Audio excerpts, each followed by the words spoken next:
So what's up guys? Good evening, GTA Cars. Ang daming tao shop kanina. Dumog tayo guys. Daming mga nag-walk-in. So maraming salamat po sa inyo. Andito tayo ngayon sa detailing at dahil nga daming clients, ngayon lang tayo nakapag-update dito sa ating mga releasing. So unahin natin itong 2015 natin na Ford EcoSport Trend Variant Automatic Transmission. So kay Sir Lito itong EcoSport na red. Ayan, muulan na naman. So papalinis pa natin ulit yan syempre. So tapos yung detail nito, ayan o, napakinis, pwede ka manalamin.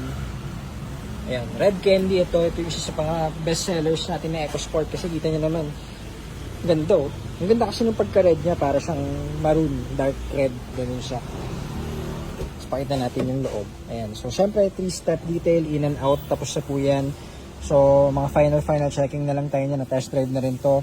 And as usual, SOP natin, transmission, cooling system, pangilalim, aircon. Palit na rin tayo ng mga gulong dito kasi maninipis na. So bonus na lang yan yung mga 3-step detailing natin. At yan, cooling system, lahat ng ilalim, aircon. Nabanggit ko na ata. So galing na rin to sa paint shop kasi may mga few scratches to before. So ready for release na rin to. Siguro mga by tomorrow, final checklist lang tayo tomorrow morning. Mga after lunch or afternoon, release natin to. Automatic transmission to guys.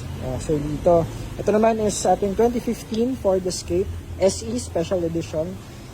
Ito yung naka-head unit, yung napakagandang unit nito guys. Ayan, so SOP done na rin. PMS na lang pala, hindi pa natin na PMS to.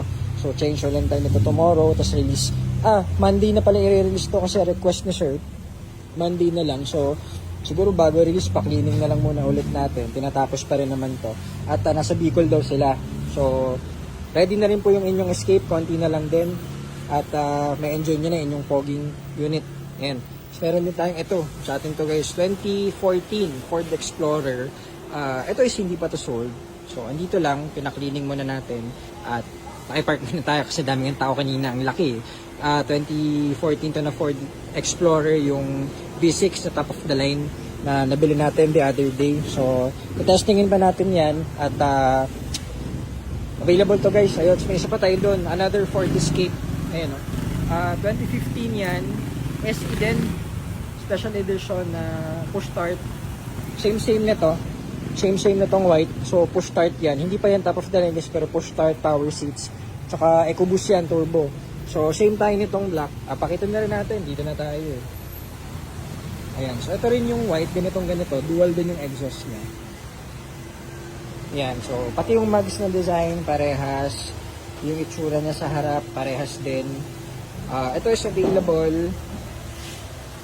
Ayan, kung naunahan kayo dun sa white na Escape, ito may chance pa kayo dito guys, color black na ganun din, lahat is parehas. So naka power seats din siya, push start na rin siya.